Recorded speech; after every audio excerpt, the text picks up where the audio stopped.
안녕하세요. ESG 비뇨기과 원장 최민호입니다. 오늘은 요즘처럼 급격한 기온 변화 및 날씨가 추워지면서 많이 발생할 수 있는 피부 염증 중에 하나인 귀두 포피염과 겨울방학 때 많은 문의를 해오시는 폭염수술에 대한 내용입니다. 제가 비뇨기과를 10년 동안 하다 보면 폭염수술에 대한 문의가 굉장히 많이 옵니다. 이 7가지 내용은 귀두 포피염 및 폭염수술에 대하여 대표적으로 문의를 주시는 내용을 정리해 봤습니다. 첫 번째, 귀두염과 포피염은 다른 말인가요? 귀두염은 말씀드린 것처럼 성기에 있는 귀두 쪽에 염증이 생기는 걸 말씀드립니다. 또한 포피염이라고 하면 귀두를 감싸고 있는 포피에 발생하는 염증입니다. 어떻게 보면 두 가지 다 피부에 발생하는 질환은 맞지만 생기는 위치가 다르다라고 이해하시면 좋을 것 같습니다. 일반 피부 염증과의 차이는 뭔가요? 일반적인 피부 염증은 아무래도 노출이 된 부위이기 때문에 적절한 연고 처방이나 항생제 연고 처방에 잘 듣는 경향이 있습니다. 다만 귀두 포피염의 경우, 즉 폭염을 안 한 경우에 많이 생기게 되는데요.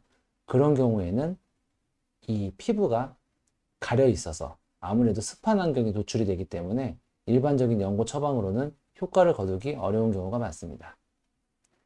세 번째, 폭염수술은 반드시 받아야 하는 건가요?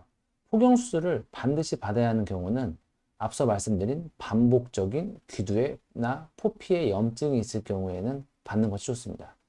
또한 발기 시에 귀두가 완전하게 노출되지 않거나 발기 시에도 귀두가 노출되지 않은 상태에서 다시 원위치로도 돌아오지 않는 이른바 감돈 폭염의 경우에는 꼭 폭염수술을 해야 합니다. 네 번째, 폭염수술의 장점.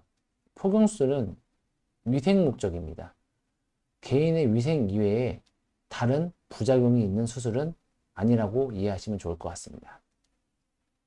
다섯 번째, 수술 이후 관리입니다.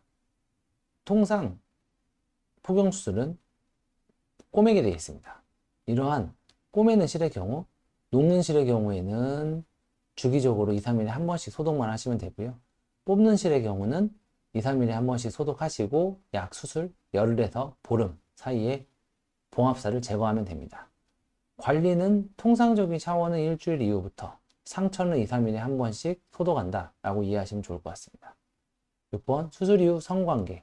관계는 통상적으로 봉합사를 제거한 후 2주, 즉 수술 4주 이후에 가능합니다.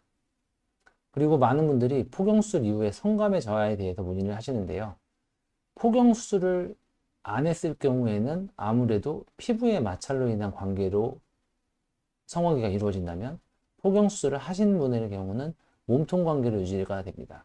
그렇기 때문에 거꾸로 상대방에 대한 만족도도 높아질 수 있는 부분도 있을 수 있습니다. 다만 폭염수술하고 성감이 저하된다는 명확한 의학적인 증거는 없다라고 생각하시면 좋을 것 같습니다. 해부학적 구조도입니다.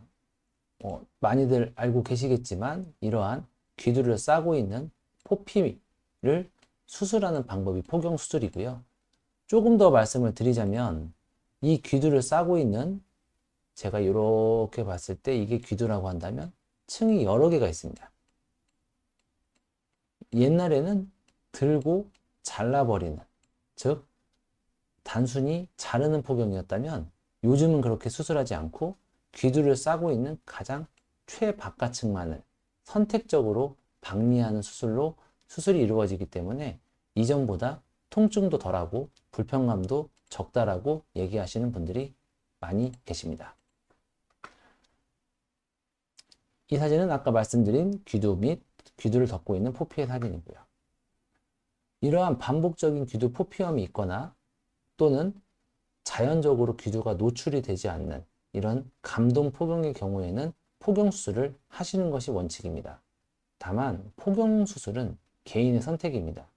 본인이 위생관리가 어렵다거나 자주 거부감스러운 냄새가 난다거나 했을 경우 본인의 위생을 위해서 받는 수술로 생각하시면 좋습니다. 감사합니다.